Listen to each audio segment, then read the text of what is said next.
네, 오늘은 부활절입니다. 예수님께서 어쩌면 매년마다 돌아오는 절기이지만 매년 또 그때마다 하나님께서 주시는 감동의 시간들이 늘 다른 것 같아요. 그러면 참 감사하죠.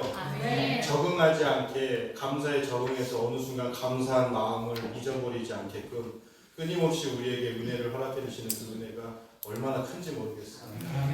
그런 의미에서 우리 옆에 사람하고 같이 인사해 볼까요? 아이고 예쁘다 인사할까요?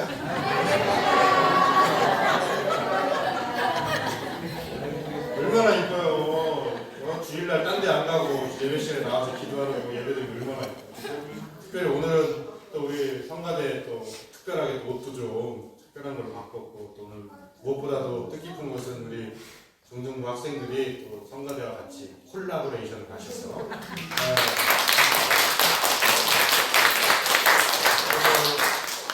리코더로 복권 악기 중에 하나입니다. 굉장히 다루기 어려운 악기 중에 하나인데 열심히 연습해가지고 우리 이번에 특송이 같이 참여를 해주셨습니다. 감사하죠.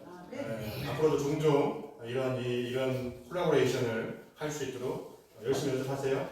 안 재밌나? 네, 오늘은 너는 계속 나를 따르라 라는 말씀의 제목으로 은혜가 오늘 은혜를 좀 나누고자 합니다. 베드로가요, 오늘 말씀에 보면 뒤에 따라오는 요한이라고 하는 제자를 이렇게 본 거예요. 모든 제자들 가운데서 사실 요한의 행동이 그나마 가장 훌륭했다라고 이야기할 수가 있어요. 왜냐하면 다른 사람들이 겟세마네 동산에서 습격당했을 때 다 도망쳤거든요. 그래도 금방 다시 돌아와서 예수님이 재판받고 십자가에 달리시는 내내 그분 곁을 떠나지 않았던 사람이 요한이었어요. 그리고 예수님께서는 십자가상에서 요한에게 자신의 어머니를 부탁하기도 하였죠. 시몬이 안뜰에서 예수님과 멀찍이 떨어져서 자신이 제자인 것을 부인하는 동안 요한은 법정에 서 있었고 십자가에 달리시는 동안 숨어 있었을 때 요한은 십자가 밑에서 서 있었던 사람. 그래서 그나마 제자다운 사람으로서 끝까지 따랐던 인물, 그게 요한이라고 할 수가 있습니다. 여러분, 흔히 실패는요 어떠한 걸로 이어지냐면 비교로 이어지더라고요. 우리가 열등감을 좀 덜어내보려고 어떻게 하냐면 그 사람을 깎아내리는 방법을 좀 사용하기도 해요. 보통은 내가 저 사람 참 나보다 낫다 하면 인정해주고 칭찬해주고 나도 좀 배웠으면 좋겠다라는 마음을 가져야지 우리가 정상인데, 사실 우리들은 다 죄인이잖아요. 죄의 속성은 어쩔 수 없는 것 같아요. 괜히 질투나고 나보다 제가 훨씬 잘났다는 걸 인정하지 못하게 하고, 그래서 자꾸 저 사람을 깔아뭉개려고 하는 시도를 한다는 것이죠.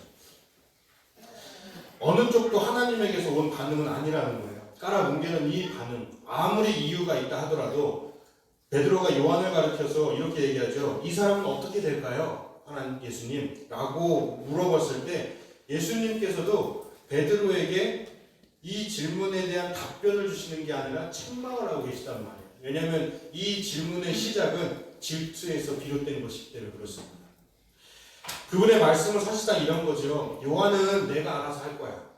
얘는 내가 알아서 할 테니까 너는 너의 할 일만 잘하면 된다. 이렇게 이야기하신 것이나 마찬가지였습니다. 그러면서 이 말씀을 그대로 우리가 성경에서 나오는 대로 그대로 직역을 하면 어떻게 직역을 할 수 있냐면 너는 나를 계속 따르라. 이렇게 직역할 수가 있어요. 오늘 성경 제목처럼 너는 계속 나를 따르라. 저 사람 신경 쓰지 말고 너만 잘하세요 이거예요. 너만 잘 따라오면 돼. 쟤는 제가 알아서 잘 따라올 거야. 저 사람과 나와의 관계는 저 사람과 나와 사이에서 파야 될 것이고, 중요한 것은 너와 나의 관계이니 너는 나를 이제부터 열심히 따라오면 된다. 이렇게 이야기하신 것입니다. 사실 예수님이 베드로를 바로 잡아주시면서 오늘 주셨던 23절의 말씀, 이 말씀 때문에 요한이 죽기 전에 재림하실 계획이라는 뜻으로 받아들였던 성도들이 많이 있었어요. 초대교회 당시에. 흥미롭게도 이러한 착각 속에서 뭐가 등장하기 시작했냐면 휴거가 등장하기 시작했습니다. 요한의 시대에 살던 성도들은요, 요한이 평균 수명보다 더 오래 살 거로 생각하지도 않았어요.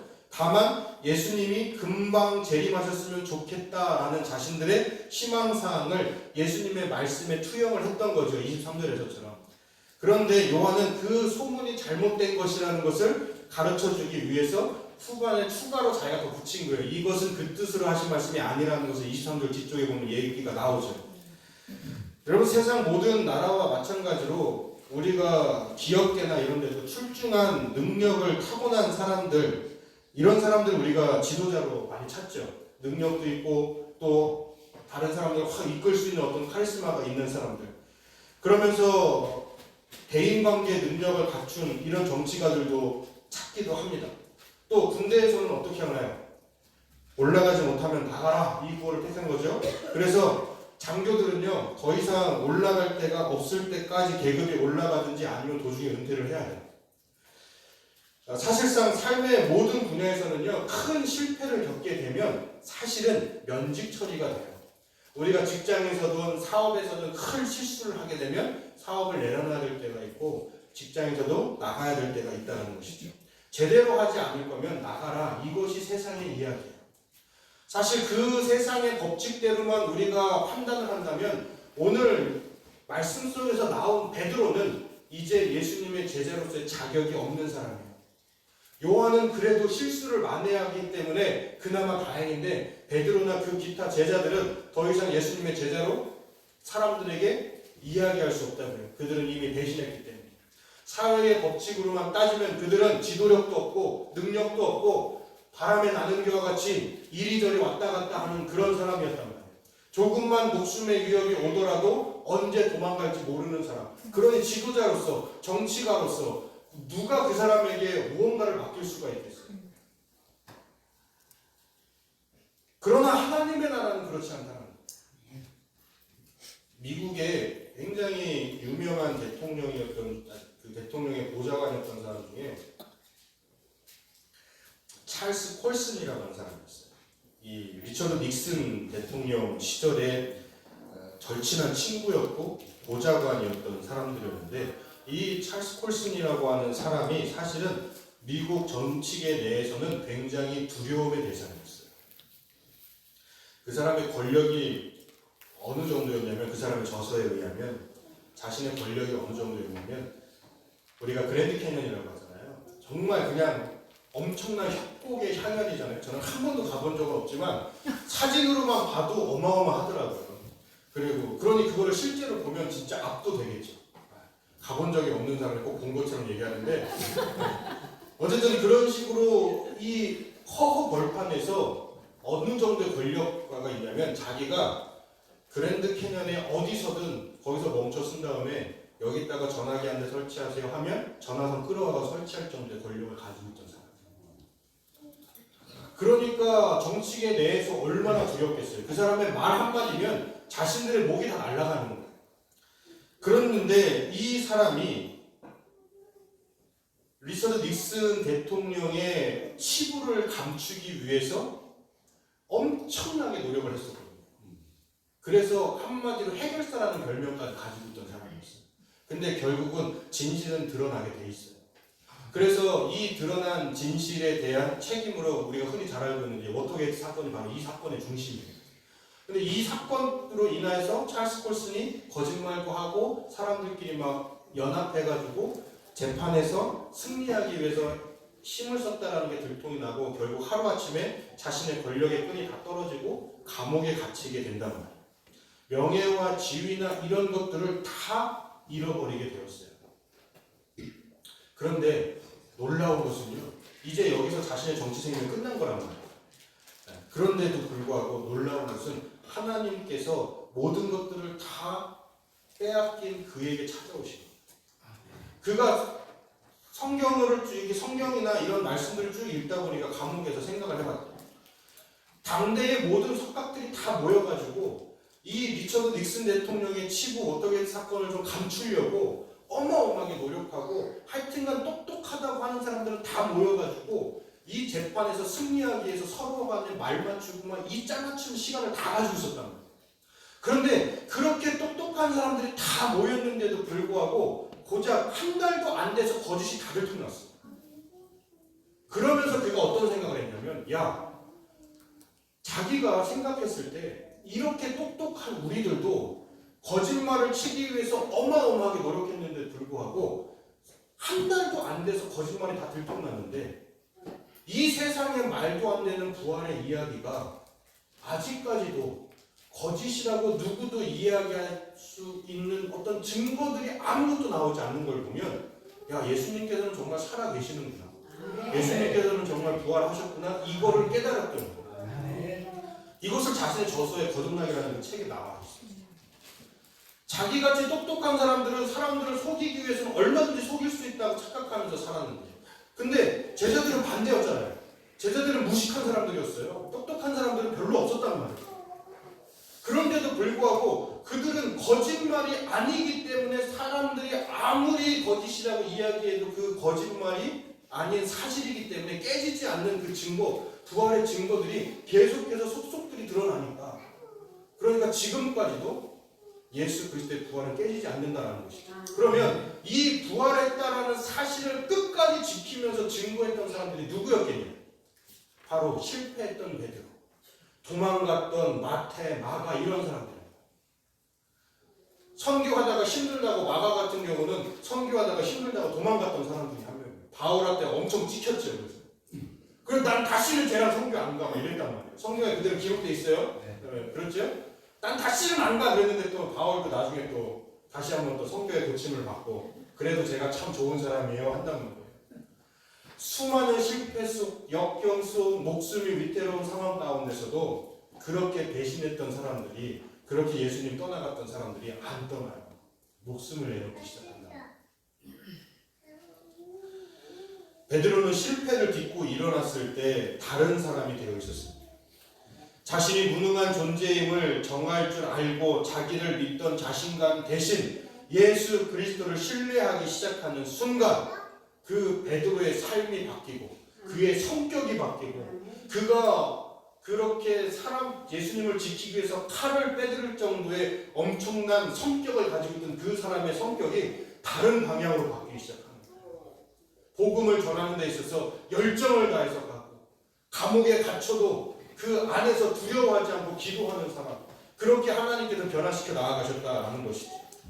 세상의 법칙대로라면 절대로 벌어질 수 없는 사람, 절대로 사용하지 않을 사람, 그런 사람들을 하나님께서는 선택하시고, 그리고 그렇게 많은 복음의 능력들을 사람들에게 보여주셨습니다. 그렇기 때문에 지금 베드로에게 하셨던 이 말씀처럼 하나님께서는 오늘 말씀을 통해서 우리에게 동일하게 말씀하고 계십니다.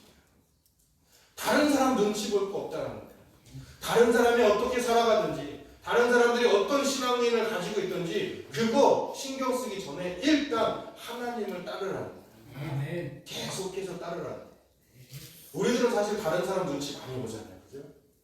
머리도 우리가 머리 잘못되면 어때요? 속상하잖아요. 머리 잘못 깎이면. 예전에 저희 사촌 형님이 중국에서 사업을 하세요. 지금 사업을 하는데, 한번 그때 당시에는 이제 저희 막내 외삼촌하고 같이 중국에서 서로 사업을 할 때라서 막내 외삼촌 군대 제대하고 또 와라, 한번 놀러 와라, 다시 저기 복학하기 전에 갔는데, 자기는 거기서, 그 사촌 형님이 자기는 거기서 절대 머리를 깎고 싶지가 않다는 거예요. 중국에서. 그래서 왜요? 그랬더니 중국은 말하는 대로 깎아준다. 그래서 그 사람이 이야기하는 대로 그대로 깎아준다. 계단층으로 해주세요. 그러면 우리는 이렇게 부드럽게 하면서 약간 색깔별로 이렇게 해주나요? 계단으로 해주면 정말 계단을 만들어낸다. 그 사람들이 이렇게 하면서도 계단으로 만든다. 이렇게 계단으로 머리 모양이 계단 모양을 새기는 거예요. 이렇게. 그래가지고 정말 디테일하게 알려줘야 돼요. 그래서 여기서는 너무 피곤해서 머리를 못 깎아요. 한국 가면 그냥 서 있어서 가만히 있으면 이런 식으로 깎아드릴게요. 자기가 알아서 깎는데 여기 그렇지 않다는 거예요. 그렇게 힘들게 엄청나게 하라는 대로만 해주는 그런, 그 중국에서도 그렇게 하면서 열심히 사업을 하고 노력도 하고 계속 하는데, 그 와중에도 얼마나 여러 가지 일들이 벌어지겠어요. 특히나 남의 나라에서 하는데, 남의 나라에서 사업하려니까 한국 사람들과 또 다른 접근 방식도 있어야 되고 생각도 다르다 보니까 얼마나 어려운 일들이 많이 있었겠어요. 그 상황 가운데서도요, 희한한 것들은, 저희 막내 외삼촌도 이제 그런 어려운 상황도 있었을 거예요. 그런데 저희 막내 삼촌은 그 상황에서 또 하나님을 만나요. 아멘. 그 사람이 기도가 바뀌는 거예요. 저희 막내 삼촌 사실 저희 외할머니가 신앙이 좋으셨지만 저희 막내 외삼촌은 사실 신앙이 조금 부족했었는데 그 중국에서 사업하면서 신앙이 더 깊어지기 시작합니다. 외로운 가운데 있으면서 하나님 앞에 기도하기 시작합니다. 하루에 막 1시간 이상씩 기도하시고 매일 밤마다 기도하시고. 그러니까 우리가 힘들다, 어렵다, 내가 낙오되어 있다 하고 있는 그 상황 속에서 우리가 해야 될 것은 다른 사람 눈치 볼 거 없이 그냥 하나님 끝까지 따라가는 방법밖에 없어요. 끝까지 붙잡고 기도하는 것밖에 없어요. 그래야 내가 살아날 수 있는 거예요. 그러면 하나님께서는요, 세상 사람들은 포기했어도 하나님은 포기 안 하시거든요. 그럼 하나님이 바꾸신다니까요. 그 성격 자체를 다 바꿔버리십니다. 또는 안 바꾸셨다 그러면 그 성격을 통해서 그 성격만 할 수 있는 일들을 벌이시기 시작하시는 거예요. 그러니까 우리는 베드로와 같이 예수님께서 베드로에게 하신 말씀과 같이 여러분들이 힘들다 할지라도 다른 사람들의 눈치를 볼지라도 우리는 오직 하나님의 눈치만 보면 돼요. 아멘. 우리가 다른 사람 눈치 볼 거 하나도 없다니까요. 그냥 하나님 눈치 보면 돼요. 다른 사람들은 자기의 길 가게 냅두는 거예요. 우리는 항상 그렇잖아요. 내 눈에 가장 먼저 들어오는 것은 다른 사람들이 나를 어떻게 생각할 거예요. 다른 사람들은 나에 대해서 무엇이라고 이야기할까. 이러한 이야기들을 한단 말이에요. 그런데 사실 신앙인들도 그 눈치 볼 때가 많아요. 사람들이 내가 아픈 거에 대해서 어떻게 생각할까. 내가 사업이 어려워진 거에 대해서 어떻게 생각할까. 내가 사업장이 망한 거에 대해서 어떻게 생각할까. 내 가정이 조금 힘들어하는 거에 대해서 어떻게 생각할까. 그런데 그거 생각하기 전에 우리가 먼저 생각해야 되는 게 뭐였냐면 하나님을 어떻게 생각하시고. 베드로는 예수님 저는 어떻게 될까요를 물어봤어야 되는데 예수님 쟤는 어떻게 돼요? 이걸 물어봐야 되는 게 아니었다. 그러니까 예수님 다시 그 손가락을 돌려서 자신을 향하게 하는 거야. 너를 보라고. 그래서 성경 이름에 아주 은혜로운 이름들이 너무 많이 있어요. 제가 정말 좋아하는 이름. 요나. 나만. 나만 잘하면 되고요. 나만 잘하면 되는 거예요. 얼마나 은혜스러운 이름이에요. 그러니 여러분 기도하시다가 말씀 읽다가 뭔가 자꾸 다른 사람이 떠오를 때 그 이름 생각하세요. 요나만 생각하면 돼요. 요나. 나만 잘하면 그러면 신앙에서 승리하는 거예요. 그러면 다른 사람 눈치 안 보고 하나님 눈치 보기 시작해요. 사랑하는 성도 여러분, 우리는 때로는 주님 실망하게 해드릴 때도 있어요.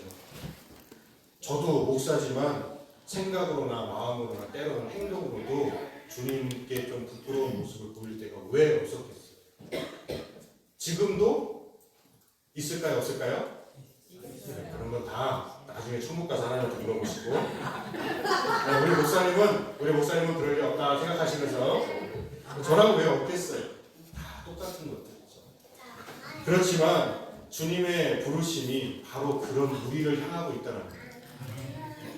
여전히 나를 따라오기를 바라고 계십니다. 여전히 주님의 발자취를 바라보기를 원합니다.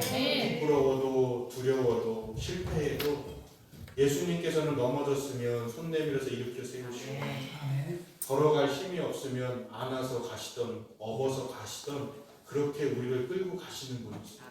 천국에 입성할 때까지 그렇게 우리를 사랑으로 보살펴 주시는 하나님.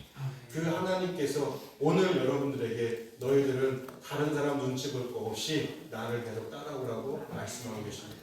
이 명령에 여러분들이 결단하셔서 계속 그분을 따라가시기를 바랍니다. 그리하여 우리 남사교회 모든 성도들은 천국에 갔을 때 가는 날짜는 다 다를지 모르지만 모임 날짜는 항상 일정하게 유지하여서 천국에서 다 함께 모여가지고 우리 기쁨으로 잔치 한번 벌었으면 좋겠어요. 아멘. 천국 잔치 한번 벌었어요. 그래서 저는 아직 보지 못했지만 그동안 남사교회에서 계속 신앙생활 하다가 지금 먼저 천국에 가신 분들 계시잖아요.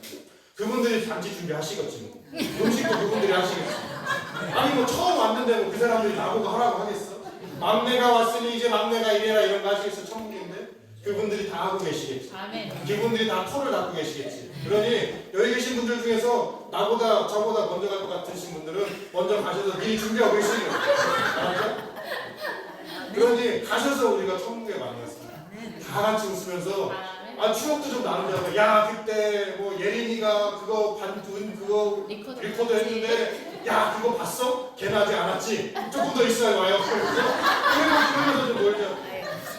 그러니 여러분 어디 가지 마시고 끝까지 예수님 따라가서 천국에서 우리 다 같이 만나서 즐겁고 행복하게 천국 생활을 누리는 복된 남사교회 모든 성도들이 되시기를 주님의 이름으로 간절히 축원합니다. 기도하겠습니다.